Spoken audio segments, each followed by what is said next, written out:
Thank you, Caroline. Thanks to ACS for having me here today, especially to Kara Stein, who worked so hard to organize this event. I couldn't agree more with Caroline. I think this has the potential to be a really significant term. And I think it's a little bit under the radar for right now. And I think, as Caroline said, we've had so many high-profile cases in the last year or two that I think people have sort of missed the potential for this term to be really just as important as those last two. An unusual number of cases, I think, going right to a lot of hot-button culture issues: abortion, religion, affirmative action. I would add to that list the scope of federal congressional authority versus state authority, which used to be of interest only to academics and now has cultural resonance of its own. I think when you add this all up, it's going to be a really big term. The rulings in these cases will have very significant practical effect and doctrinal effects, spillover effects in other cases. And I also think people should be watching for how these issues are being briefed. We're seeing some really notably aggressive briefing on the more conservative side of these cases, a willingness to ask that precedent be overruled, to sort of push these positions unusually far, I think. And it'll be really interesting to watch how this plays out and how this kind of briefing shapes what the court will do and the narratives that the court will be putting forward when it decides these cases. So I'm going to turn things over now to our extremely distinguished panel.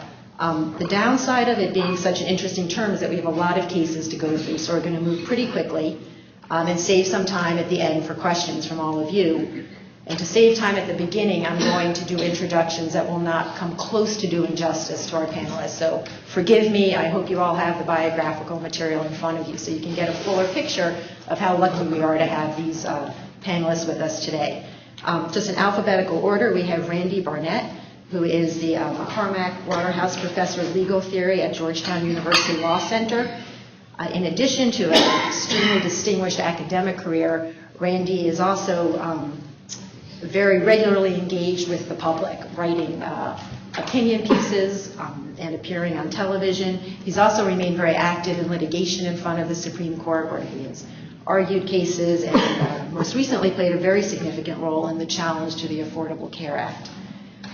Next we have Joshua Sivan, who is counsel to the Director of Litigation at the NAACP Legal Defense and Educational Fund. He plays a key role in LDF Supreme Court matters, and just last term he helped to lead the efforts in Fisher, the affirmative action case from Texas. He is probably our most recent Supreme Court clerk. Josh clerked for Justice Ruth Bader Ginsburg. Next we have Andy Pincus, who is a partner at Mayer Brown in Washington, D.C., where he specializes in Supreme Court and appellate practice. He's also co-founder and co-director of the Yale Law School Supreme Court Advocacy Clinic. He's argued over 20 cases in the Supreme Court. He's filed briefs in more than 150, which is a stunning number, Andy. He is a former assistant to the Solicitor General, and he is a member of the ACS Board of Directors. And finally, we have David Strauss, who is the Gerald Ratner Distinguished Service Professor of Law at the University of Chicago Law School. He's also a former assistant to the Solicitor General. He was also an attorney advisor at Office of Legal Counsel at Department of Justice and special counsel to the Senate Judiciary Committee. He's written very widely on constitutional law, including his book, The Living Constitution, and he also is a member of the ACS Board of Directors. So I'm going to hand things over now, and we will start with two big cases that you might think of as structure of government cases: Noel Canning on the president's recess appointment power, and Bond on the treaty power, more specifically, Congress's authority to enact legislation that implements treaties, which again may sound a little bit dry, but this is just the latest in a series of cases considering the power of the federal government as opposed to the state. So I think this will actually be a pretty big case. David, would you start us off with Noel Canning? Sure. Pam, thank you very much. Thanks to all of you for coming. Thanks to Caroline, Tara, and Jane Williams for organizing and for all the work they do for ACS. As Pam mentioned, my case is Noel Canning. It's about the Recess Appointments Clause. This is a case that started out as a pretty important case and has become actually quite a remarkable case, at least potentially. So let me tell you what's going on. As you know, the usual way that people get appointed to high executive branch positions, officers of the United States, is that the President nominates them, and line with the advice and consent of the Senate, they are appointed to the position. That's the usual way. There's also a clause in the Constitution, the so-called Recess Appointments Clause, that, roughly speaking, provides that when the Senate is in recess, the President can make an appointment without the advice and consent of the Senate, and that appointment lasts until the end of the Senate's next session. Now, I say roughly speaking because the exact language of that clause turns out to have been very important in the way the case developed. But first, let me tell you how the case got started. What happened is, and this started not in this administration, but in the previous administration, has continued in this administration, that the Senate, in order to prevent the President from making recess appointments, has adopted a practice from time to time that they call pro forma sessions, which means that the Senate will meet twice a week for literally less than a minute. One senator will be present. That senator will bang the gavel to call the Senate into session, bang the gavel immediately afterwards to end the session. And the thinking was, by having these sessions at very short intervals, there would be no recess in which the President could make appointments. If you're wondering why the Senate is doing that to a Democratic president, the reason is that the Constitution provides that neither house can adjourn for more than 3 days without the consent of the other. So the House of Representatives effectively forced the Senate to adopt that pro forma practice. The case arose because President Obama, acting on the advice of the Office of Legal Counsel, took the position that those pro forma sessions do not interrupt the recess. That the Senate recesses and adopts a resolution, as it did in this case, saying we're going to meet twice a week, and the resolution actually says, but no business will be conducted in those sessions. That doesn't interrupt the recess. The recess is longer than the 3 days in between these pro forma sessions, long enough for me to make a recess appointment, so President Obama said. He made a couple of appointments, including appointments to the National Labor Relations Board. Noel Canning is a firm that lost an unfair labor practice proceeding before the NLRB, challenged the NLRB's order. One of the bases of the challenge, at least one accepted by the Court of Appeals, was that these appointees were not really appointees because they'd been appointed during a pro forma session, so the orders of the NLRB were invalid. And it looked as if the case would resolve this question about whether these pro forma sessions really do interrupt the recess and disable the President from making recess appointments or not. It's a difficult question. I have some views on it I'll get to at the end, but I think everyone, even, let me say it this way, even people who believe the President has that power acknowledge that the question is not free from doubt, and the OLC opinion is quite candid on this score that there are counter-arguments which they think are not sufficient. Now, what happened is the D.C. Circuit, when it got this case, didn't reach that question about making appointments during a pro forma session. Instead, the D.C. Circuit took a step back and said, well, as we read the Recess Appointments Clause, it doesn't apply to recesses that occur within a session of the Senate at all. That's the first thing it said. And here's what's going on with that. The Constitution requires the Senate, in both houses of Congress, the Congress, to meet at least twice a year. So there are at least nowadays two sessions of the Senate. They begin on January 3rd of each year by virtue of the 20th Amendment. There is a recess that occurs in between those sessions when one session ends and the other begins. Sometimes that recess is literally infinitesimally small. The Senate will end one session, begin the next session immediately after that. That is the intersession recess. In addition to that, the Senate takes breaks at various times during its session. What the D.C. Circuit said was the President can only make recess appointments during the intercession recess between one session and the next, which, as I said, sometimes is essentially non-existent recess. If the Senate breaks for Thanksgiving, breaks for summer, breaks for Election Day, that's not a recess within the meaning of the Recess Appointments Clause, and this President can't make appointments. So the pro forma question doesn't even arise when the pro forma session interrupted that kind of recess. Whatever you think about that, the D.C. Circuit said the President can't make appointments then. That was actually a remarkable ruling for reasons I'll get to in a second. But not content to stop there, the D.C. Circuit went on to say what's more, not only can the President only make appointments during an intercession recess, the vacancy that the President's filling has to arise during that recess. So if you have a situation in which there's a vacancy, The President nominates someone, the Senate does not act, the Senate recesses, the President has to wait for the Senate to come back in session and cannot fill that vacancy until the Senate is back in session, and then has to get confirmation. The President can only fill vacancies that arise during recess. Now, why is this a remarkable thing? It's remarkable because there is a very consistent, long-standing practice to the contrary on both counts.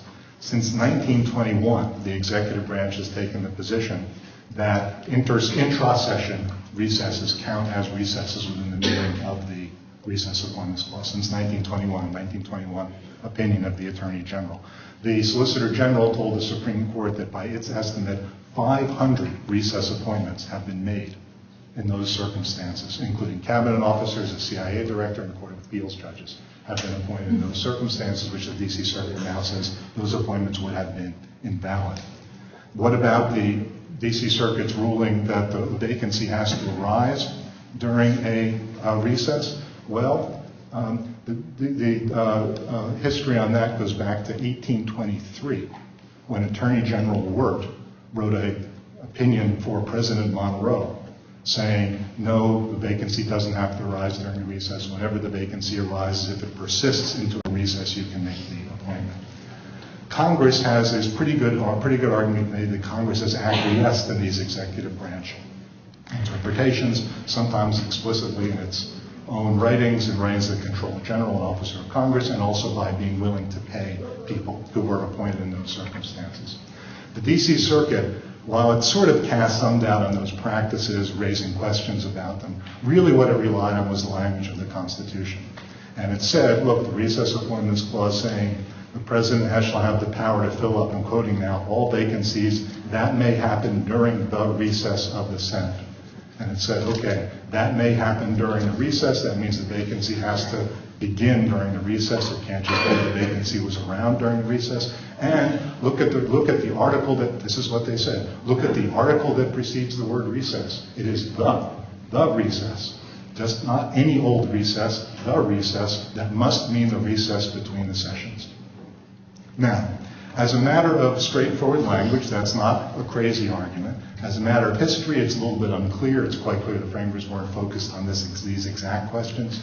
There's some murkiness in history. It's not 100% clear. There are other places in the Constitution where the Constitution uses the word the to mean any. And there are other circumstances in which during the vacant may happen means may persist during. So the linguistic argument is very far from airtight. But it's an argument. But what is remarkable is the kind of what you might call fundamentalism that the D.C. Circuit engaged in, and we basically don't care what the consistent practice has been. They didn't quite say this, but this is very much the flavor of the opinion. We really don't care what the consistent practice has been. We're going to look at the text of the Constitution, and the text of the Constitution, as we read it, says that this very long-standing practice that the executive and Congress have engaged in is not constitutional. That goes with this kind of approach in other cases before the court this term. I think Ron, which Randy will talk about, has a little bit of this flavor in it. But this is a particularly dramatic instance of a confrontation between an approach that says, we don't need the history, we don't need the precedents, we've got the text, we're going to look at the text, we're going to look at what we take to be the definitions when the text was adopted, that's going to govern, and a very long-standing practice that was understood to be inviolable.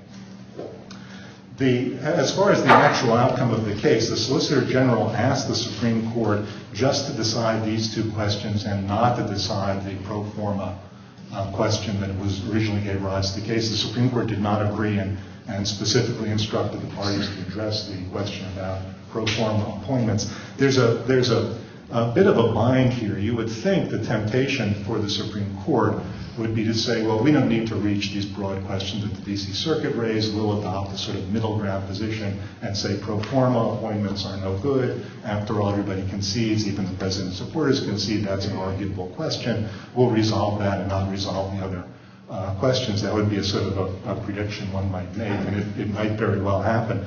The problem is that the D.C. Circuit opinion now casts doubt on the president's ability to make these appointments and essentially disables the president from making an appointment except during the possibly non-existent intersession recess and except for vacancies that might arise during the possibly non-existent intersession recess. The D.C. Circuit's put the president in that position. He's not going to make an appointment of some official who will take an action only to have the action invalidated because the appointment was invalid. So I think it'll be very difficult for the Supreme Court not to reach these questions and to come to grips with it. What I said is, as I said, is a really fundamental difference in the way you think about the Constitution, whether the Constitution is something that was essentially frozen in time at the time of its adoption, or whether it's evolved over the years on the basis of current understandings. Do any of our other panelists want to add any thoughts to that? Yeah, I think I do. I agree with pretty much all of David's summary of the case and laying out the parameters of what was at stake and how the case came about. I suppose the one thing I would disagree with is the statement he made at the very end where he said that the position of the D.C. Circuit and the form of reasoning that was being used is we don't need the history, we just go with the text of the Constitution. I don't agree. I don't share that reading of the District Court Judge Sentel's opinion in the D.C. Circuit. For example, David points out that Attorney General Doherty in the Coolidge administration had an opinion on this subject. And so did Attorney General Wirt. Well, the court relies on the opinion of Attorney General Randolph, the first Attorney General of the United States, in his opinion. So that's just one of many examples in the opinion where they do rest on the history, but it's the earliest history as opposed to a later developing history. So at that point, I would say the real divide here is not about the use of history, but about sort of which period of history matters the most. On the one hand, there's the period surrounding the adoption of the text, which is what the D.C. Circuit focuses on and what you might consider is necessary to show what the original public meaning of the text is, not just the text alone, but the text in light of its historical context. And the other approach to history is more of the traditional evolutionary approach to history, where the court looks at how our traditions have evolved over time. That's also historical inquiry, but it's a historical inquiry that picks up from the time of the enactment and carries forward through to today. And at that point, you do pick up practices like, for example, the first intra-session recess appointments, which were made after the Civil War, some 80 years after the founding. But it's a long time ago for today, but it's still a long time after the founding. So I think that that history is being used on both sides. It's just a slightly different use of history by each side.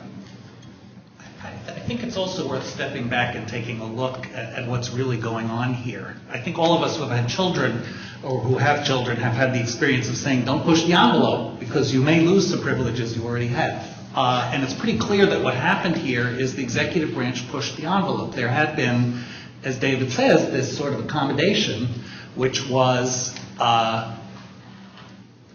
we don't abide by the restrictions that the D.C. Circuit has now imposed, but the recess, the intra-session recess has to be a long one, and there had never been any second guessing of the Senate's own determination of whether or not it was in recess. And the administration went past that and said, well, I'm the president, I can now decide whether or not the Senate is really in recess, and I'm deciding that they are, even though they say they're not. And I think to some extent that determination, sort of pushing past with the history established, put everything else in play. Because if you step back and look at it from the view of a judge, is it easier to say, gee, there's this hard and fast rule, intercession only, or do you really want to be in the situation of saying, well, some intra-session recesses are long enough, but we have to now decide, is 3, 5, 10 days enough? Does the president get to second guess the Senate? Does the Senate have to do business? Once you go past those hard lines, there's a lot of flexibility, although one rule is just to say we take the Senate at its word, and that's the end of it. But if you're not willing to do that, some of these rules that may go back to the language and may go back to the earlier history seem more judicially adoptable than something that's a lot mushier. The other thing that I would say is if you look at the practicalities, the president presented the court with almost an all or nothing situation. Because the president's perspective basically is intra-session recess is fine, and by the way, I get to decide when there's a recess that's sufficient, essentially means I can use the recess appointment power at any time. the position adopted by the DC Circuit, as David said, is I can't use the recess appointment hardly ever. If you were stepping back and looking at the original purpose of the clause, which probably was to deal with the reality that in those times you couldn't get people together instantaneously, and there really was a significant recess when people weren't in town and weren't reachable, which of those two options would you pick today? One that essentially overrides the Senate's advice and consent function whenever the president wants to, or one that basically says we're not going to do that? And I think to some extent there's a big practical impetus to say we're not going to write out of the Constitution this very significant authority that's granted to the Senate.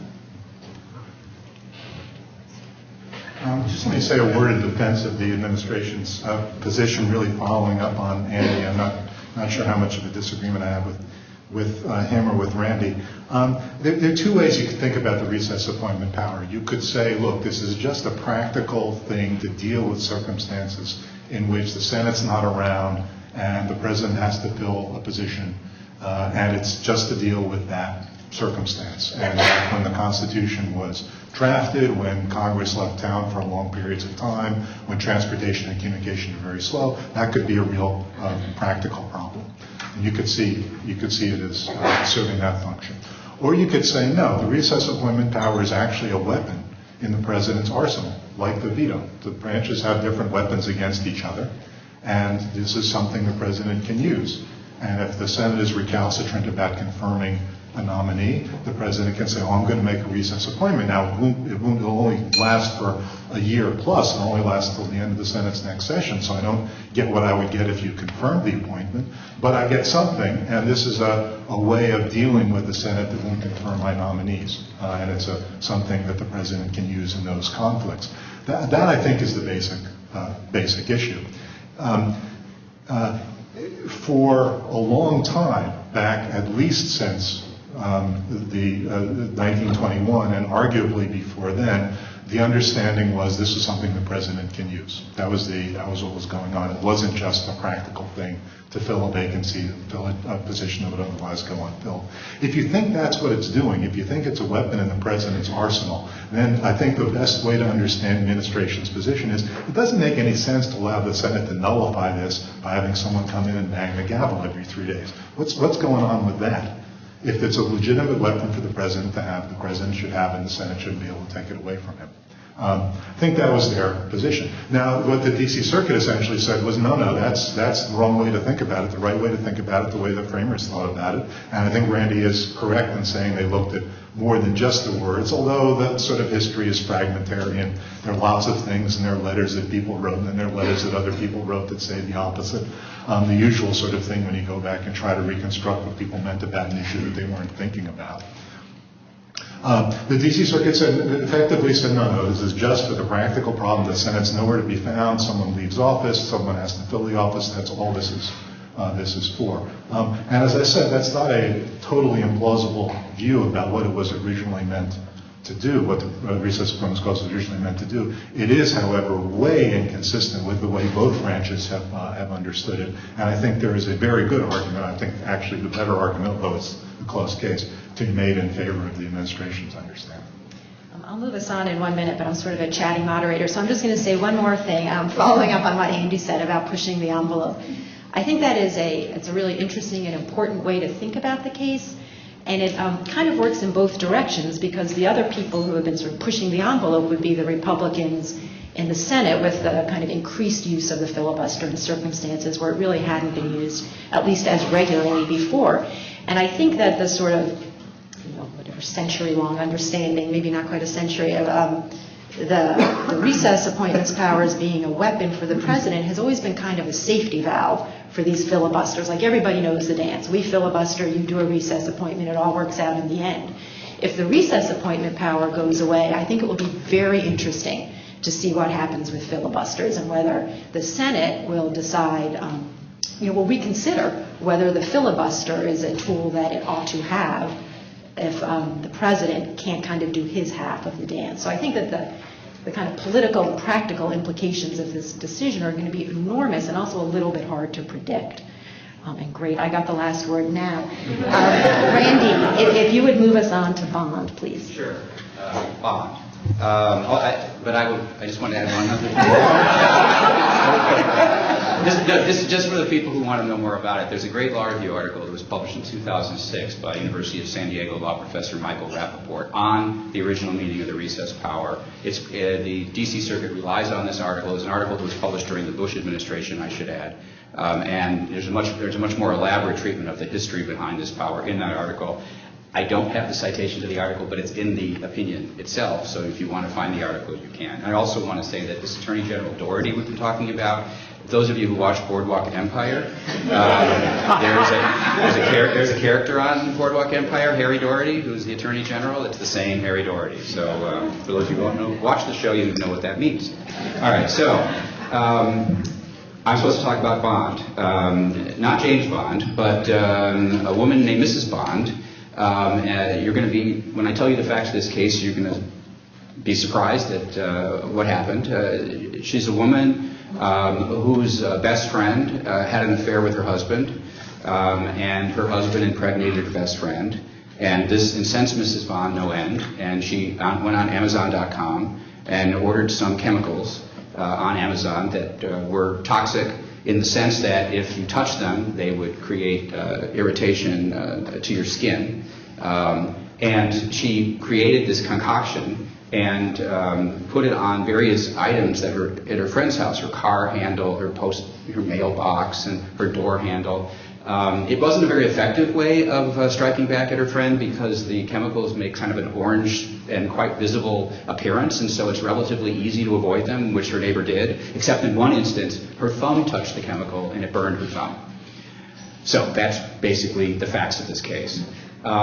You will now be surprised to learn that she was prosecuted by the U.S. Attorney under the Chemical Weapons Convention Implementation Act, which was a law enacted by Congress to criminalize domestically weapons of mass destruction, chemical weapons used as chemical weapons of mass destruction under a treaty, a chemical weapons treaty that the United States was a signatory to.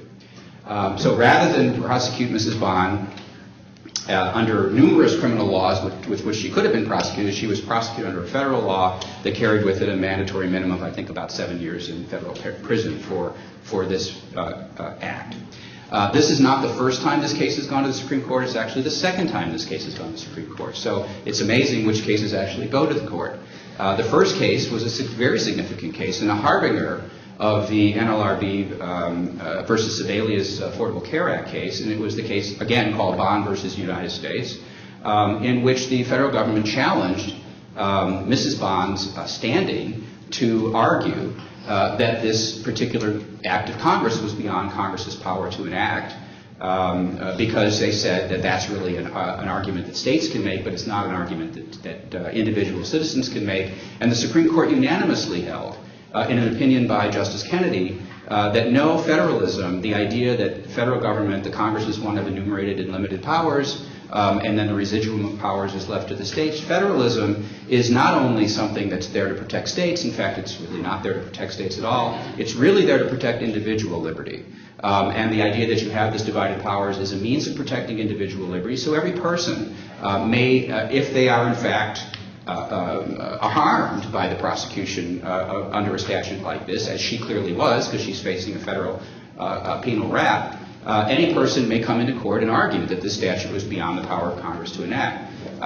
So that got remanded down to the lower courts to decide whether it was within the Congress's power to enact. And so the question that is now returning to the court is not whether she has standing to sue, she does. Now the question is whether this is within Congress's power to enact. So what do we have here? Under what power was Congress asserting when it passed the Chemical Weapons Convention Implementation Act? It was not asserting the power over interstate commerce, which you can imagine it might have asserted, but the U.S. has denied that it's asserting that power. That was not what, the Solicitor General says that's not the power that's being asserted here. No, the power that's being asserted here is the power to implement treaties. In fact, it's the necessary and proper clause, which is why this case turns out to be a potentially very significant case. The necessary and proper clause says that Congress shall have power to make all laws which shall be necessary for carrying into execution the foregoing powers, which is the list of powers that exists in Article 1, Section 8, and all other powers that are vested in the government of the United States or any department or officer thereof. That's what the necessary and proper clause says. One of the powers that the Congress, that the President of the United States has, in consultation with the advice and consent of the Senate, is the power to enter into treaties with foreign countries. So, the President did enter into a treaty with foreign countries. It was a chemical weapons ban or chemical weapons control treaty that they entered into with foreign countries, and this treaty was ratified by the Senate. And now the question is, does Congress, this now includes the House, does the Senate and the House now have the power to implement this treaty in this way by rendering all chemical weapons, including this one, a violation of federal law, even though it's acknowledged by everyone that Congress would not have this power under its conventional theories, its enumerated powers, unless it was to assert the Commerce Clause power, which it doesn't in this case. So it's really only about whether Congress can, in a sense, enlarge its powers beyond that which it would normally have under its enumerated powers authority when it enters into a treaty with another country. So let me just try to explain this a different way. Imagine Congress enters into a treaty with another country that says, for example, that it commits itself, I'm sorry, suppose the President enters into a treaty with another country.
Case in which the courts are being called upon to express an opinion about whether Congress is acting within its powers.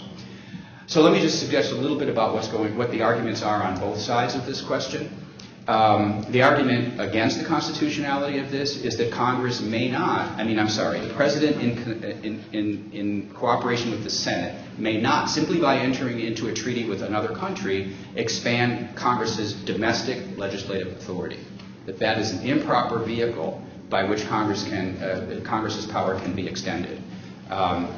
The argument on the other side is that it's not extending the legislative power of Congress. In fact, the necessary and proper clause is the enumerated power of Congress. It says Congress shall have the power to make all laws which shall be necessary and proper to carry into execution the other powers that are granted in the government of the United States or any officer thereof, such as the power to enter into a treaty that's in the President's hands. And so this is within one of the enumerated powers of Congress. The enumerated powers the necessary and proper clause.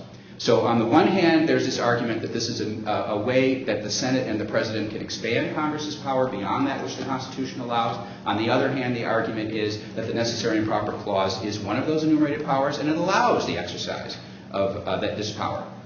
I believe the response that's going to be made to that argument is that this may be a necessary exercise of power to execute the treaty power, but it's not that the argument is going to be made that it's not a proper exercise of power, that a law not only has to be necessary, but it also has to be proper. Now, until recently, the idea that the word proper carries any independent weight over necessary was something that many law professors denied and many courts did not pay close attention to. However, this was exactly the issue that was presented in the NFIB versus Sebelius case, in which the argument was that even though it might be necessary to impose an insurance mandate on all Americans in order to effectuate the regulation of interstate commerce that Congress was doing under the Affordable Care Act, it was not a proper thing for Congress to do. It was not proper in order to force every American to buy insurance, because doing so was going to violate the fundamental structural limitations that separates the federal government from the state governments and protects the liberty of the people. That was the argument that was made under the necessary and proper clause in the NFIB case, and that was the argument that was accepted by a majority of the court in the NFIB case, including by Chief Justice Roberts in his opinion, which was the fifth vote to uphold the Affordable Care Act under a saving construction, which basically said it was unconstitutional because it was improper to impose an insurance mandate on the people. But we can construe the statute as not actually doing that, which is how he finally reached his conclusion. So it turns out that the lawyer in this case, representing Mrs. Bond, is none other than Paul Clement, who was the lawyer who argued the NFIB case. And it may not come as any surprise to you that in his brief to the Supreme Court, he relies heavily on the NFIB case, and he relies heavily on Chief Justice Roberts' reasoning under the necessary and proper clause. And so I think that pretty much gives you the lay of the land. I think you can see that, like most cases that go to the Supreme Court, there are strong arguments on both sides. Neither side, I think, in this particular case, ought to be dismissed as frivolous. They're both actually strong arguments. But I do think this may very well give the court the opportunity to revisit the issue of structural limitations, and to revisit the issue of what the content is of the necessary and proper clause, following closely on the heels of what happened in the NFIB case. And I do think this case will share in common with the last case we just heard about, an emphasis on the original, first of all, an emphasis on the text of the Constitution, and secondarily, an emphasis on the original meaning of that text. And then the question will be raised, does subsequent practice, as well as subsequent rulings by the court that may be somewhat at odds with that original meaning, does that come to supersede that original meaning, or does the original meaning govern? Once again, I think that issue is going to be in front of the court this term.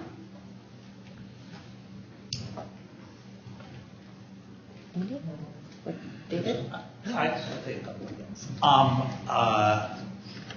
Just on the question of history, I worked on a brief with some of your Georgetown colleagues and some other law professors that actually go into the history, and it's quite interesting because there's one case called Holland where, although there's a debate about how much attention it got, it's pretty clear that the Supreme Court squarely held that Congress does have this power. And I think most observers agree that that case has to be overruled for the court to do what the petitioner, Mrs. Bond, would like to do in this case. So it also presents a question of adherence both to precedent, but also there is a lot of history, interestingly, in the early days of the nation about two questions. First of all, there's a sort of an antecedent question to the one Randy was talking about. What if the treaty is self-executing? What if this treaty... I was trying so hard not to get into that. And you'll find out why in just a second. Go ahead. What if the treaty didn't require implementing legislation, as some treaties don't, but automatically imposed a requirement on the U.S.? What would that mean, or a requirement on primary conduct? What would that mean? And it's pretty clear, I think, that self-executing treaties have not been found to have this limitation. And so this is a rather odd situation where, because the treaty is self-executing, it's not just the President and the Senate deciding. The House is brought into the equation, but by bringing in the House, the part of the government that's closer to the people, the government's authority is sort of lessened, which is a sort of an odd dynamic. Again, stepping back and looking at what's really going on in the case, it seems unlikely that the framers might have had that in mind. And it's another also reason why this kind of a law might be proper, because it's something that could be accomplished by a treaty, so why wouldn't it also be proper to be accomplished by a law? And also, as the brief that we filed sort of goes into in too much detail, there are some early examples, both in the early period and also examples prior to this Holland case that I mentioned, in which members of Congress, justices, and others quite clearly assumed that Congress had this power. It was a background assumption for lots of legislative debates and for other Supreme Court decisions that were prior to Holland. So there's a lot of history that will have to be, I think, thrown under the bus, or at least explained, in order to get to the place where the petitioner wants. I forgot to say one more thing about the case that's going to be useful to figure out what the possible outcomes are. I just forgot about it. And that is that, as I already told you in the NFIB case, what ended up happening is, in a sense, that we, meaning I was in full disclosure, I was one of the lawyers for the National Federation of Independent Business, so we included me. We thought our arguments were accepted by 5 votes, but then what Chief Justice Roberts did was adopt a saving construction, which he said that he was going to redo the statute so it didn't violate these principles. We objected to this. I still object to the move that he made there. However, in this case, Paul Clement is arguing that there is a saving construction that can be given the statute, and it's actually a reasonably plausible one. And that is that he says there's an exemption in the statute now that says that activities like manufacturing, agriculture, and other sorts of medical research are exempt from these or other peaceful activities or peaceful activities such as these. And then there's an other. And so he's arguing that in the U.S. Code, when the word peacefully for peaceful purposes is not typically used, but where it is used, it's used in opposition to purposes of war.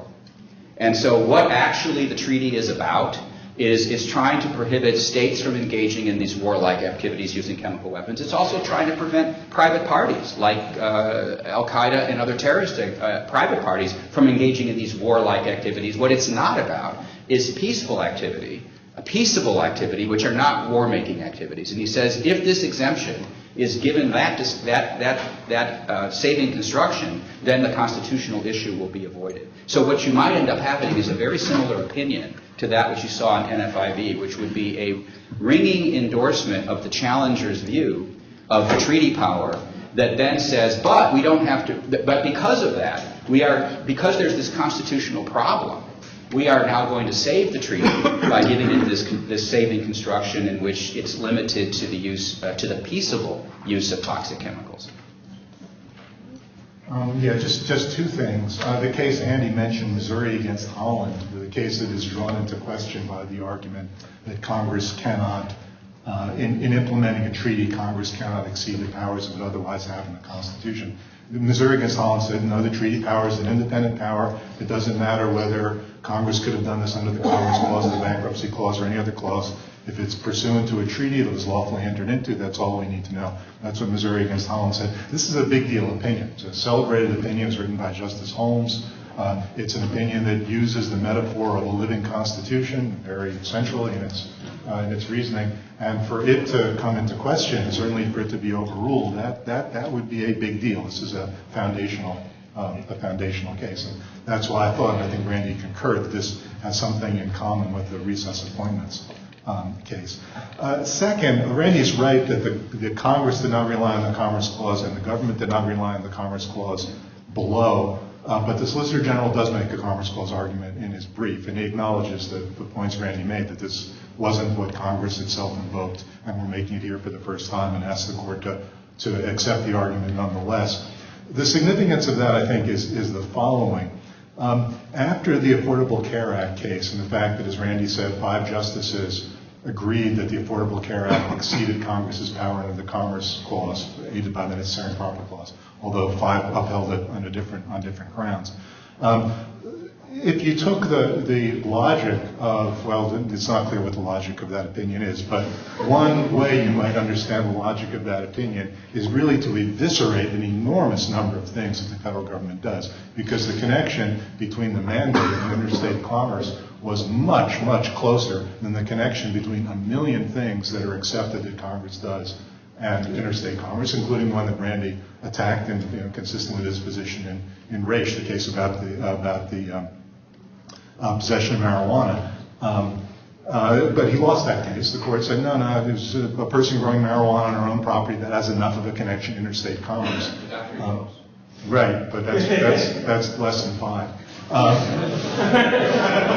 But seriously, one question is, well, do they really mean what they said in the Affordable Care Act case? In which case the federal government is really going to be not going to be able to do a lot of things that it currently thinks it can do? Or was the Affordable Care Act case just this blip, a little bit like Bush against Gore, that sort of happened and now it's going to disappear from the scene? And this case could shed some light on that.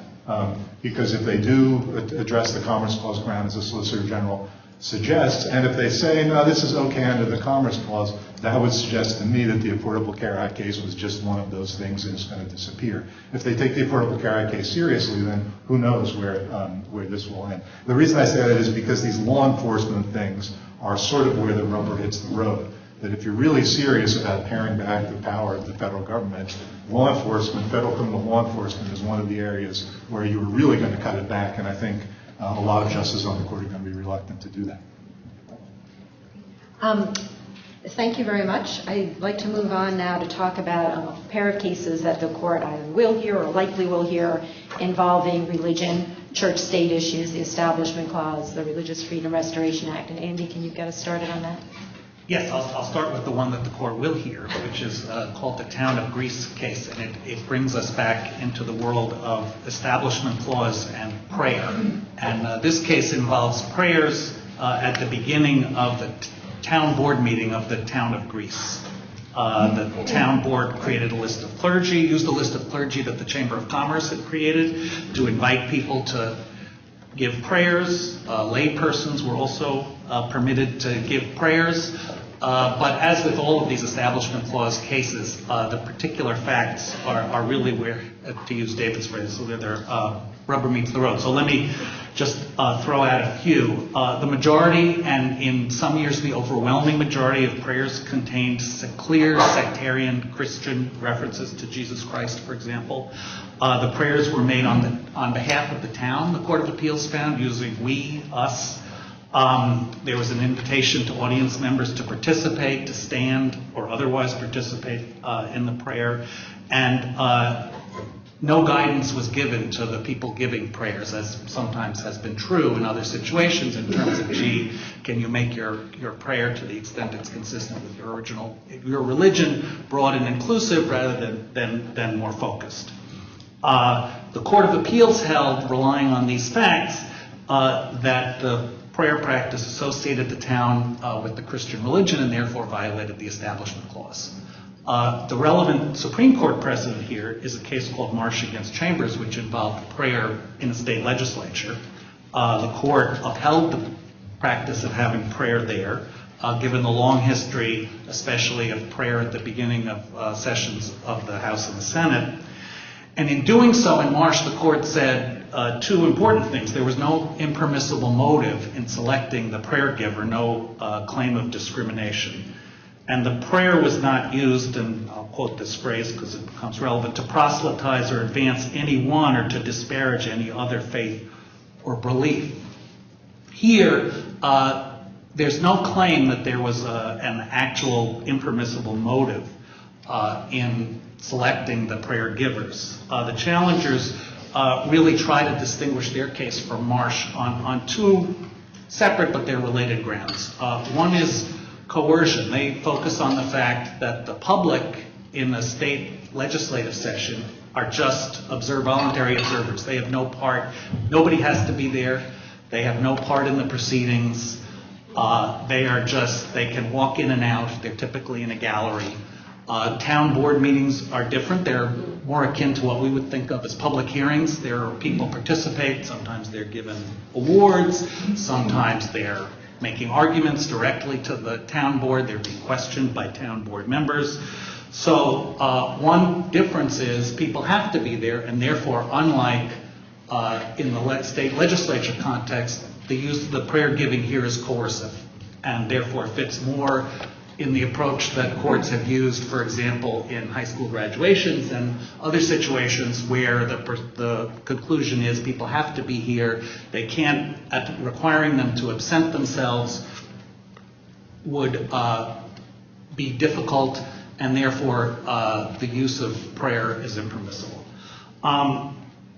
The second argument is that although government can't prescribe prayer, that's pretty clear, all of the sectarian characteristics of this particular town's process really made this a situation where the town was putting its imprimatur on a particular kind of religious prayer as opposed to just acknowledging religion in general. For example, all of the things I mentioned before, the fact that most state legislatures do have guidelines that ask for inclusiveness, nothing like that here, no kind of protections to avoid the kind of the sectarian association that the challengers feel was present here. Obviously, this is not a court that's very receptive to Establishment Clause claims, so I think most people have to say the plaintiffs are going to have a tougher road to hoe than the defendants in this case. There's a lot of underlying concern, and this was present in Marsh, about government supervision of prayer. We don't, although the Establishment Clause prohibits government endorsement of religion, we also don't want government creating a sort of government-endorsed religion or a government-endorsed prayer. So how much should courts even be looking at the content of prayer and making these Establishment Clause decisions? So I think the underlying questions are, is the Marsh test it in this kind of prayer situation? If there's no discrimination, no intentional discrimination, and no overt proselytizing or disparaging of religion, is that the end of the inquiry? Or is there some additional test to see whether, based on all the circumstances, the government is associating itself with a particular religion? And more generally, there's been a concerted effort for many years to water down, eliminate the traditional tests the court has used for Establishment Clause claims. One under a case called Lemon against Kurtzman, another test based on what reasonable observers perceive. And the defendants in this case do explicitly ask the court to get rid of both of those tests if the court goes further than just saying the Marsh standards are the only standards and you win under Marsh.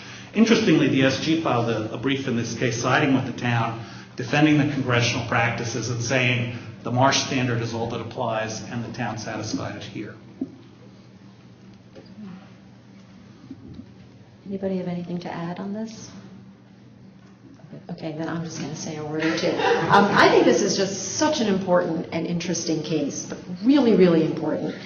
And for me, kind of the central question has been lurking in the court's law for so long.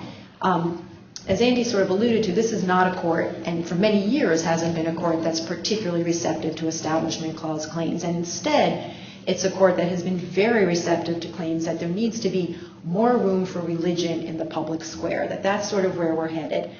And I think that's, when people say that, religion in the public square, it sort of instantly raises this question, which the court hasn't fully confronted yet. Okay, whose religion?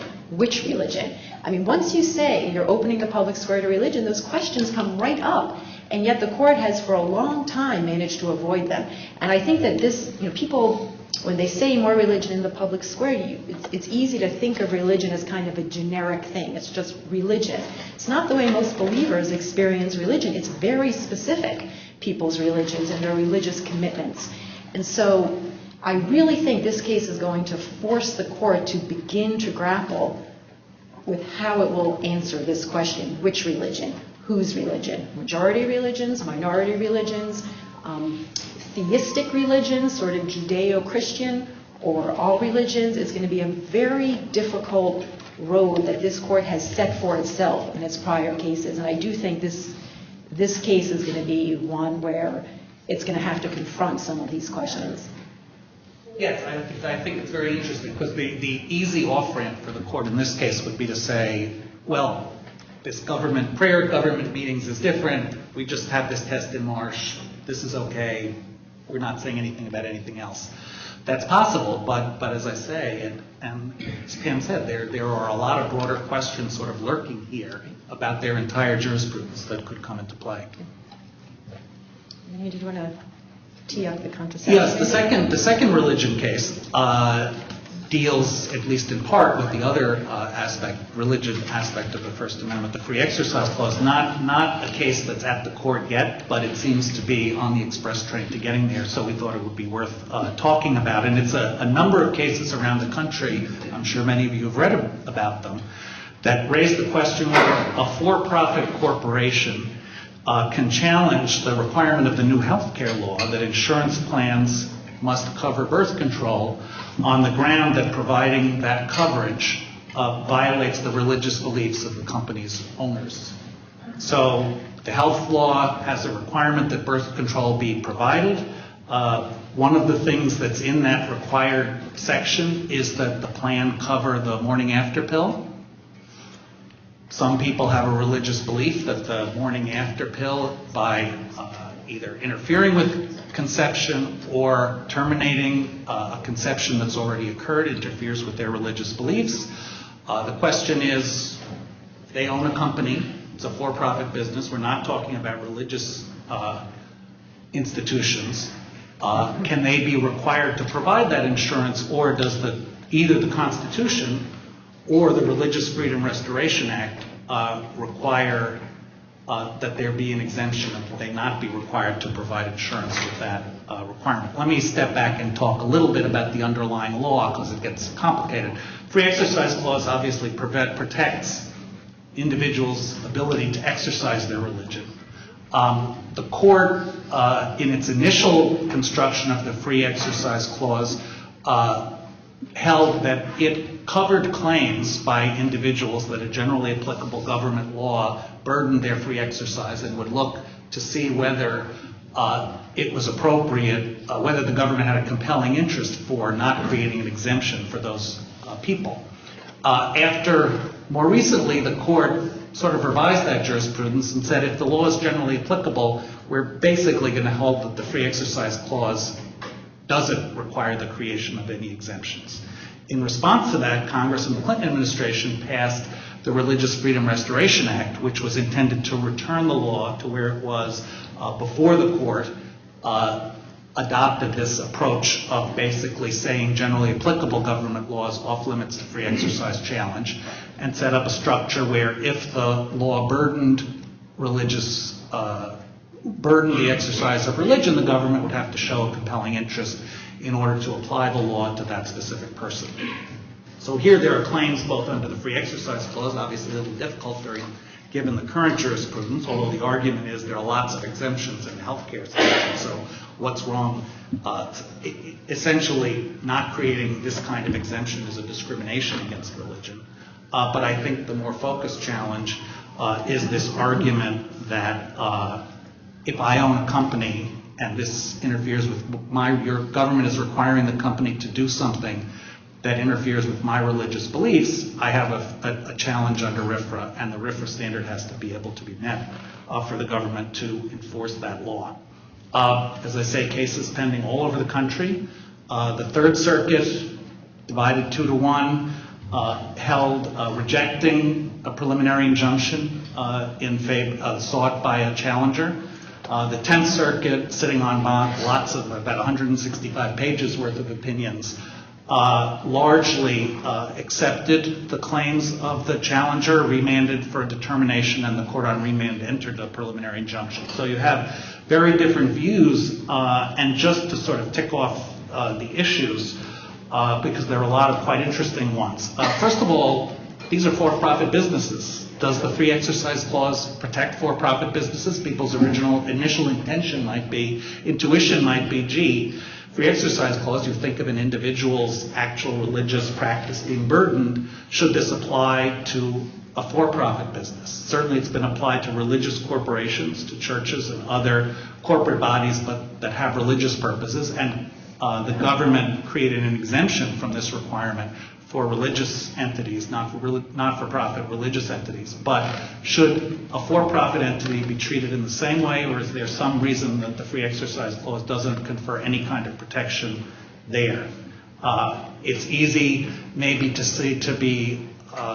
for some believers to be skeptical here, but would you have a different reaction if, for example, a company operating a chain of kosher butchers was required by government regulation to sell pork or to slaughter animals in a way that was inconsistent with the practices required by kosher procedures? There, people might have a different reaction.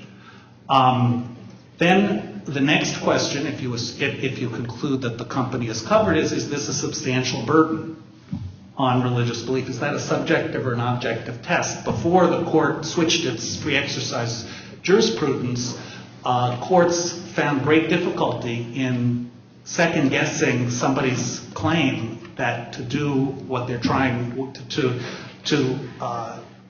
do what the government wants to require them to do is a burden on religion. How do you get behind somebody's belief and say, no, that's not so? Our law is anybody can have their own religious beliefs. It doesn't have to be the belief of a formal religion. So second-guessing somebody's claim that this burdens my beliefs, it's inconsistent with what I believe, is a quite difficult thing for a court to do. On the other hand, once you grant great leeway to those beliefs, it seems to me, then you've got to think about what kind of a compelling interest are you going to require in order for the government regulation to prevail, because allowing great leeway for claims of burden really opens the door to a whole multitude of possible challenges to government regulations that apply across the board.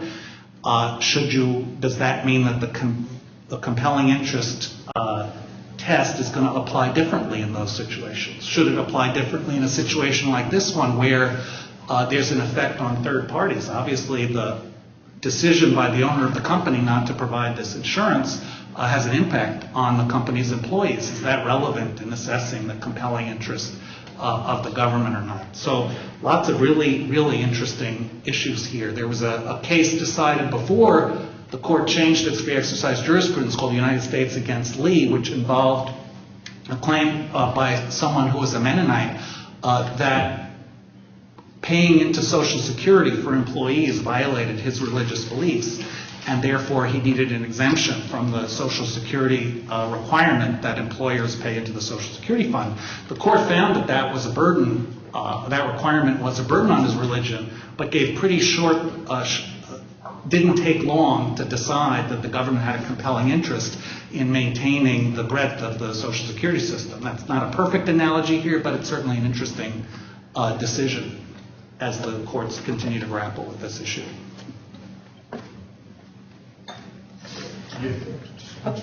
And just to add, I mean, if you have the kosher butcher on one side in terms of examples, thinking broadly about labor standards acts, civil rights laws, what are the implications if a for-profit corporation can assert religious exercise here to beliefs from a religious perspective of not complying with the Fair Labor Standards Act or Civil Rights Acts, and how we have that.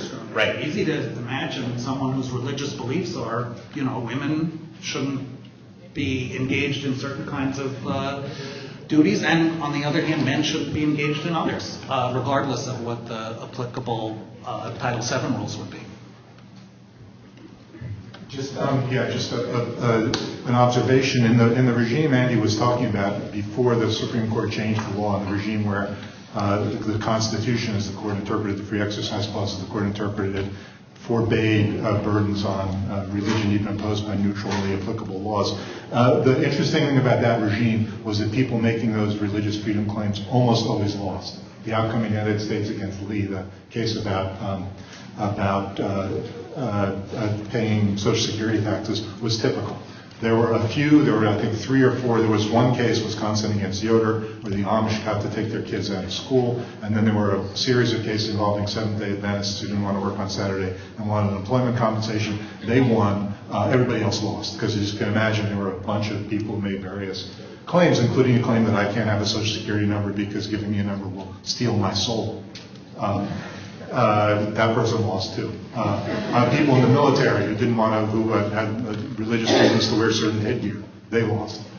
So in that time, although nominally the Constitution was interpreted in a way that seemed very favorable to religious exercise, in practice, it wasn't particularly favorable to it. And if that regime carries over, these claims should not have much chance of succeeding. Whether it will carry over or not, of course, is unclear. And then you do get into these questions about various other kinds of laws and the extremely open-ended issue about what counts as a compelling interest. Given that this is an ACS event, I thought I would add that the justice who wrote the opinion that said that generally applicable laws would withstand free exercise challenges was Justice Scalia. I'll just add one thing to sort of parade of horribles we were talking about. And this isn't really the parade, this is the next guy in line. This is really a gay rights case. We had the same-sex marriage cases last term. This is the next gay rights issue. As states and localities start to pass anti-discrimination laws that cover sexual orientation, as we start to see same-sex marriage, there's already bubbling up quite a number of cases with people presenting, or I should say businesses, presenting religious objections to compliance with those anti-discrimination rules. There's a case coming out of, I think it's New Mexico, a commercial photographer wants an exemption from a local public accommodation law that would allow the photographer not to photograph same-sex marriages because of a religious objection, allow the business, I should say, not to do business with same-sex marriages. So this is really, I mean, there is a whole parade of horribles, but I really think next in line is this issue. So I think a lot of people are going to be watching this case very closely for a number of different reasons. I'm going to move on now to Josh. We'll talk about two big civil rights cases, which Caroline mentioned earlier, that are both on the docket for this term.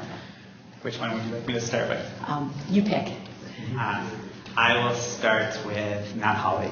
Mount Holly is a case out of New Jersey, and the facts of this case deal really with a statutory interpretation question, but lurking here is broader questions that have focused and crystallized when it got to the Supreme Court. So the town of Mount Holly wanted to redevelop a neighborhood. Mount Holly is a town that's about 60% white, and there's one neighborhood in the town that's predominantly minority, that's the Mount Holly Gardens.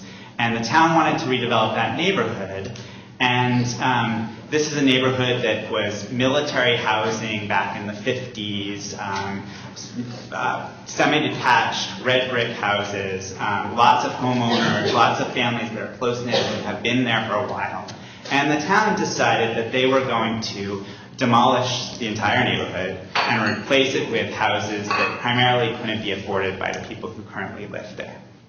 And so people who lived in that neighborhood, members of the community, challenged the Townships Act under the Fair Housing Act. And for decades, really, it's been pretty much assumed, and all courts of appeals that have looked at this have said that the Fair Housing Act has a disparate impact provision. So basically it says that if you have a policy or practice of a town or a private corporation that has an unjustified disparate impact on a protected class, whether that be on race or disability or family status, the town or the business has to come forward with a pretty good reason to justify that.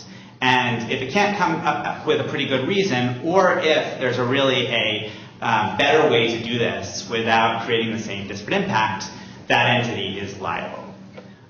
Gets to the Supreme Court, and the town of Mount Holly says that this type of claim, disparate impact claims, you're not able to bring them under the Fair Housing Act. And so, as I said before, every federal court of appeals has held that they are, and it's been pretty consistent interpretation of the federal government, including a regulation enacted in 2013 to confirm this longstanding practice that the Fair Housing Act does indeed have these disparate impact claims as part of its coverage. So the township, though, argues that the statute was pretty clear when it was passed that it didn't have a disparate impact cause of action. And I think this is where the challenge has really been joined, the township also says that even if the statute's unclear, because disparate impact raises constitutional concerns, you have to interpret this statute as saying that it doesn't have this disparate impact cause of action. Now, just a history to situate this is the 1968 Civil Rights Fair Housing Act passed in the wake of Martin Luther King's assassination. It's an act that was interpreted by the court in several cases to really extend all the way to the full scope of Congress's powers under the Constitution to try to eradicate housing discrimination and promote truly inclusive communities. And you have a town that is saying we shouldn't even be subject to this, not we may have a way of otherwise avoiding liability. And I think that's important because what's really happening here in a disparate impact claim like this is that the question is, in a common sense way, is that if you're doing something that has a disparity on family status or race or et cetera, is there a good reason justifying this? Or is there a less heavy-handed way of doing it? And the community members said that rather than dismantle all the houses in the neighborhood and rebuild houses that these community members couldn't afford, there were less heavy-handed ways to do this. Rehabilitation, renovation, providing relocation assistance, a whole manner of things that the township didn't consider. And worse, the township sort of decided to acquire and demolish seriatim. So they took down some of the houses while the case was going on, which of course if you have semi-detached houses starts making the other ones not very structurally sound and makes it a less and less pleasant place to live.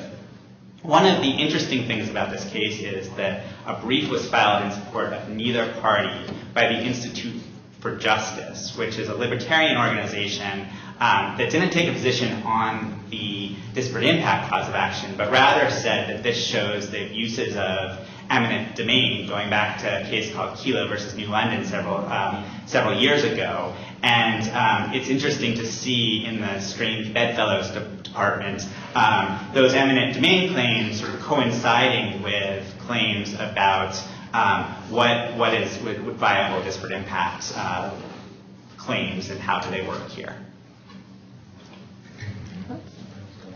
I'm just going to say this, it shouldn't be a big surprise. These public development, eminent domain actions are brought against economically deprived areas. That's both the people who are politically powerless or politically ineffective enough to stop that from happening to them, and also the rationale that's used to justify this is that these are blighted areas or areas that require economic development. So it's another reason why they're targeted. So the city of New London targeted such a neighborhood, which is what brought about the Kelo case. It wasn't a black neighborhood, but it was a lower class or lower middle class white neighborhood. And so the idea that economically disadvantaged people would be the object of these eminent domain claims is actually something to be predicted. I just want to flag briefly that this is a really prime example of what I was talking about at the beginning about very aggressive briefing. I think it's really significant here that the argument isn't just that the Fair Housing Act doesn't include a disparate impact cause of action. It's that if it did, that would raise very substantial constitutional concerns because it requires this kind of race-conscious thinking. And just, make no mistake, this is part of a larger effort to undermine disparate impact, not only under the Fair Housing Act, but also under Title VII, and also the effects test under Section 2 of the Voting Rights Act. This is all part of an effort to sort of turn what used to be a required effort to minimize effects on minority communities into a command that you can't do that. And that is a really just a very aggressive way to brief and think about these cases. Josh, I know you have another case, the Schwett case, is that right? Yes. So the Schwett versus, there are two sets of plaintiffs, and full disclosure is we represent one set of plaintiffs here, so I will try to present the case, but if there's a skew, you can criticize me later. So the important thing about this case is this is not an affirmative action case. And if that's the one thing you remember, it's not an affirmative action case. What do I mean by that? Unlike Fisher from last term, the University of Texas case, or the Michigan cases from 2003, this case does not deal with what is a constitutionally permissible way to promote diversity or advance other compelling interests that the court has held are okay in university admissions. Rather, this is a case about a ballot initiative that that Michigan passed right after the court said in Grutter that there were plans that were okay under the Constitution for a university to enact. Michigan voters come in, and a ballot initiative gets onto the electoral slate for that year, and says that these sorts of policies, even the ones that are constitutionally permissible under Grutter, cannot be enacted by universities in the state of Michigan. Initiative passes, and after it passes, on behalf of students, faculty, prospective applicants, we file suit and say that this way of this ballot initiative violated the Constitution because it effectively rigged the political system against advocates of race-conscious proposals that are otherwise constitutionally permissible. And it did that by really creating an uneven playing field. So if you want to advocate for people from the Upper Peninsula of Michigan to get special consideration, get weight in the admissions process, you can go to the Board of Regents. If you want to advocate for any sort of other membership in a Christian service organization, etc., you can go there. But if you want to say that you want to enact a constitutionally permissible affirmative action policy, you don't just have to do that. You now have to get this ballot measure repealed and then go through the process of going to the Board of Regents. So it's effectively a two-tiered system that inserts a racial classification into the process that makes it much more difficult, imposes a unique burden, really, on advocates of a certain policy. And this type of claim is well established in a couple Supreme Court cases, Hunter versus Erickson and Washington versus Seattle, that stand back and deal with attempts to really tilt the playing field. A law in Washington State, for instance, that says that busing is permissible for every other purpose except for to address de facto segregation in your school district. And the court said that that interjected a racial classification into the political system. And so the Sixth Circuit upheld this challenge, struck down the ballot initiative by a narrow vote en banc, and now it comes to the Supreme Court. And there are a variety of ways in which the Attorney General of Michigan tries to distinguish those two precedents, including by saying that the Board of Regents aren't really a political process at all, even though they're elected, and even though the University of Michigan Board of Regents have come in and said, oh, wait a second, this is the epitome of politics in our state, and people run in contested slates that actually are for or against their affirmative action. And there are various other ways that there was an attempt to distinguish those two cases, but they also add, and it's similar in the theme of many of these cases, for the overruling of those two precedents. In our brief, we take a lot of effort to say that, counter the notion that these two cases are outliers in constitutional law, but rather say that this doctrine of saying that political structurings like this are unconstitutional really goes to the core of equal protection.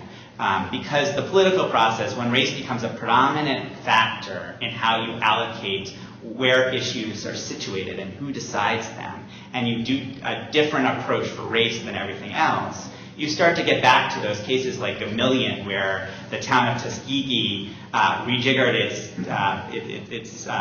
its districting so that all black voters were outside of the town and all white voters remained inside the town, just as blacks were finally getting into a position where they could have some political power. And if you trace a line between those cases, you do see that the court's concern about racial classifications creates a link and a thread that's very critical here. The other thing that I'll say, and I know that we're going close on time, is that these bans also have had a significant impact in California and in Michigan already in terms of promoting the types of diversity that the court said was constitutional in Grutter. the Michigan case. That's not to say here that there would be any constitutional problem, at least under this theory, with the university saying that we do not want to enact a permissible policy, or even with the state going about in all sorts of other ways deciding that it doesn't want to pursue affirmative action. It's just this two-tiered structure that creates, consistent with a lot of constitutional doctrine, a big problem that we believe that the 14th Amendment was designed to counteract.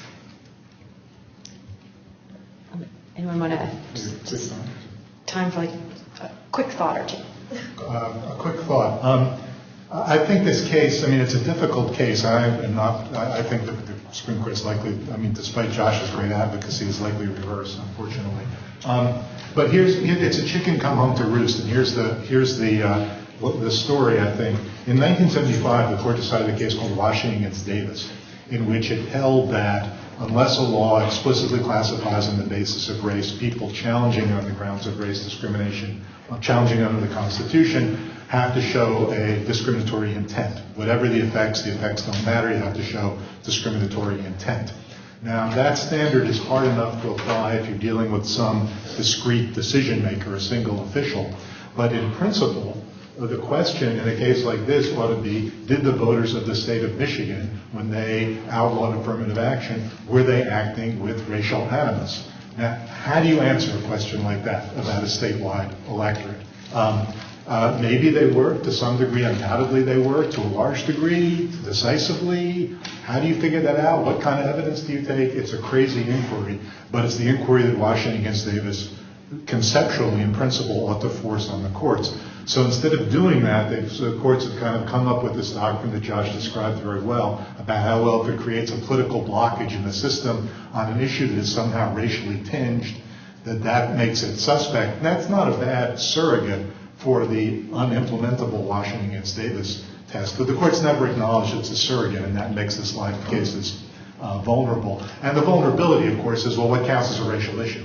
I mean, there are plenty of things that are not overtly racial in the way that busing or affirmative action is, that are probably racial. Measures having to do with the criminal justice system, or public expenditures, or the tax code. So this really is a problematic area, and it's a tough road to hoe for Josh's side, but it really was created by the court when it gave this very limited interpretation to the sort of great principle that you can't discriminate on the basis of race. This is another example of a kind of a conflicting view, a fundamental divide, political divide about what role race plays in law. And it just brings this is another case that's raising the same issue. On the one hand, you have those who think that the use of race for any purpose is highly suspect and needs an exceedingly strong justification to use, for example, to justify, like, for example, a remedial use of past discrimination. And on the other hand, you have people that say it's the invidious use of racial categories that's prohibitable. But the use of racial categories to help people as opposed to hurt them is something that's not only constitutional, it's a good thing. And so you do have, yet this is another example of this perennial clash of these two visions, these two conflicting visions of how race plays, and that's why each side thinks they're right, and each side thinks they have the moral high ground, and then both sides disagree with each other. I will just mention, as perhaps a indication of where this case may go, is that the U.S. did not file a brief in the case. And that's understandable. They might not, since it's a state law case. It really isn't about a federal law. But nevertheless, the fact that the Obama administration chose not to get involved in the case suggests something about what the outcome of this case might be.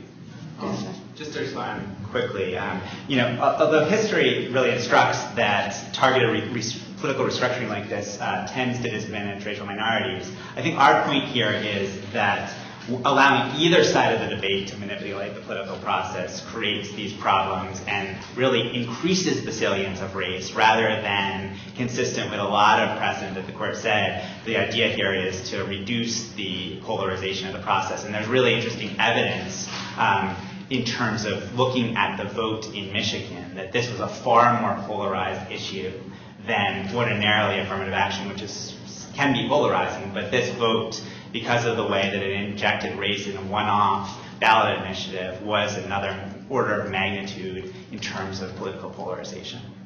And just to add one last thing, I did a brief in this case for a number of legal historians, and it's, again, interesting to think about the use of original intent and history, because if you look at here, what's relevant, of course, is the 14th Amendment. And the framers of the 14th Amendment were not shy in expressing their concern about, they were in an era where exactly what states were doing was to make the state political process unresponsive to the newly freed slaves, and it's one of the things that the 14th Amendment was intended to deal with. So it will be interesting to see, I think, when we see the argument, hear the argument, see the opinion, whether any of that history makes its way into any of the opinions.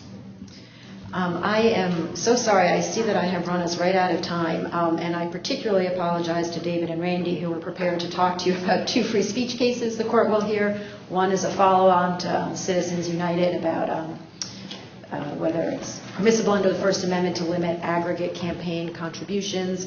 One is a follow-on to Hill versus Colorado, in which the court upheld buffer zones around abortion or reproductive health clinics in order to protect patients of those clinics. This is a different law. The challengers are trying to distinguish Hill versus Colorado, but also really asking that the court just overrule Hill versus Colorado. If we have time for just a couple of questions, if you have interest in those cases, maybe Randy and David can talk to you about them then. Yeah. I just for this. Oh, thanks. John Bale. I'd come back to Andy's case on the case that the court hasn't taken yet.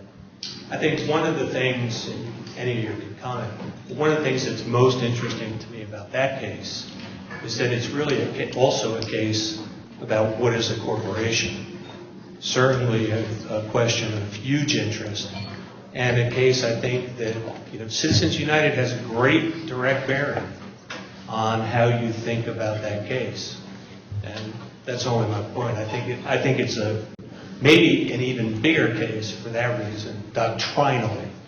I think in the political era it has a huge impact directly.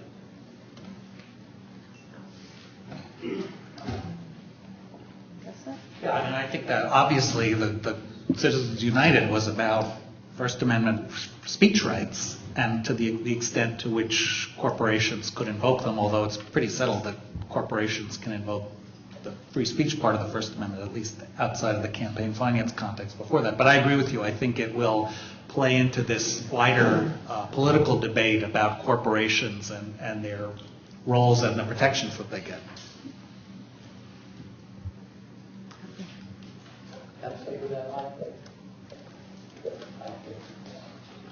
My name's Henry Green. Do any of you know if the court has accepted cert on any cases that might cause it to revisit Williams v. Illinois, which really left the confrontation clause and how it's applied in trial courts a mishmash, and it's been very difficult for both trial judges and practitioners to deal with. Does anyone know if anything's happening on that? I'm not aware of any confrontation clause cases yet. But I'm sure we haven't seen the end Right. of that saga. Yeah. Hi, Michigan Class 88. I want to go back to that ballot initiative. Doesn't this case potentially nullify judicial review and eviscerate Marbury versus Madison by institutionalizing a tyranny of the majority, a racist majority?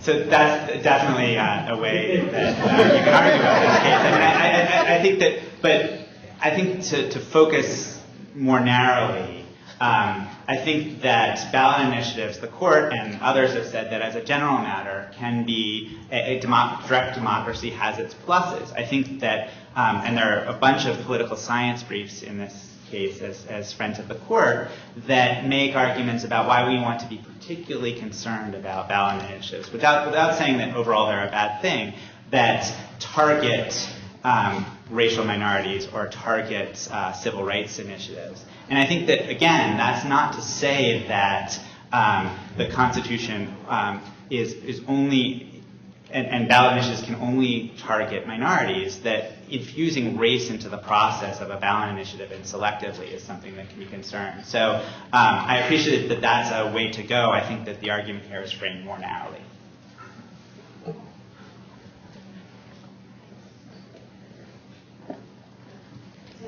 Hi, I'm Beth Scott with the American Association of University Women, and thank you for this. I was wondering if any of you would feel interested or even feel like yourself qualified to speak about Klein versus, I think it's Oklahoma Coalition for Reproductive Justice, and the unusual track that the case is taken before the court, with the court requesting additional medical information and things like that. And it's just, as I understand it, it's actually very unusual for the court to request this after taking the case. So I was wondering if you had any insight on that and what that possibly means for the court's thinking. I can say just a few things about it. Yeah, I mean, we didn't cover it because it's unclear whether the Supreme Court will really address this case this term. But there is this very big abortion case. The court has technically granted cert, and as the questioner said, then sent the case back to the Oklahoma Supreme Court.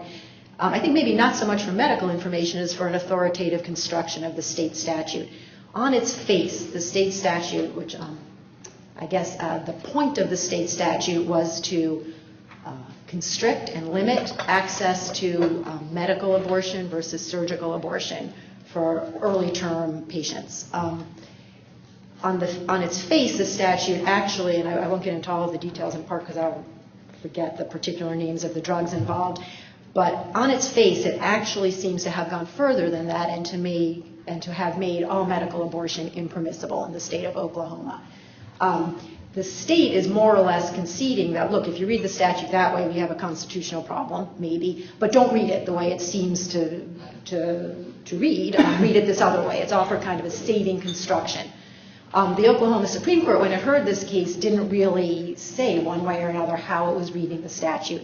And that's why it's going back to Oklahoma. I think if the Oklahoma Supreme Court were to say, look, we're reading the statute the way the words read, and we think that the statute is fairly read to prohibit all medical abortion, I think that will be one case, a very different case than if the court were to say, oh, no, it's just sort of, we adopt the saving construction, it's limiting the circumstances in which you can have a medical abortion, but it doesn't outlaw it entirely. That's a different case. And it's a little unclear to me how the Supreme Court would respond to each of those readings in terms of whether it wants to keep the case or not, and whether it will ultimately issue a ruling on the merits in this case. If it does, it's a huge, big case, no question about it.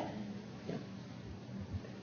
Oh, are we done? We're done. I really am sorry that we ran so over time. Please join me in thanking our wonderful panelists.